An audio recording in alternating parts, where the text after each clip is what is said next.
Yeah, this comes after Friday's news that the city of Minneapolis reached a $27 million settlement with George Floyd's family. It is the largest police settlement in the city's history, potentially the largest in the country's history for a case of this kind. And Chauvin's attorney says the announcement, made in the middle of jury selection, is grounds for a delay.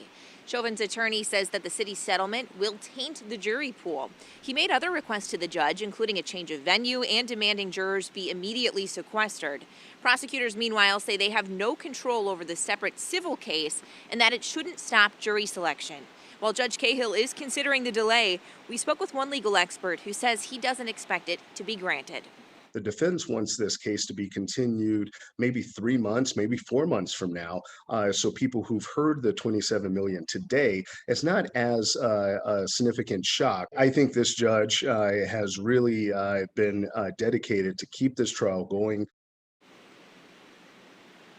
Judge Cahill seemed to commit to one thing. He said he might bring back the 7 jurors seated before news of this settlement broke to make sure news of the settlement didn't taint their opinion.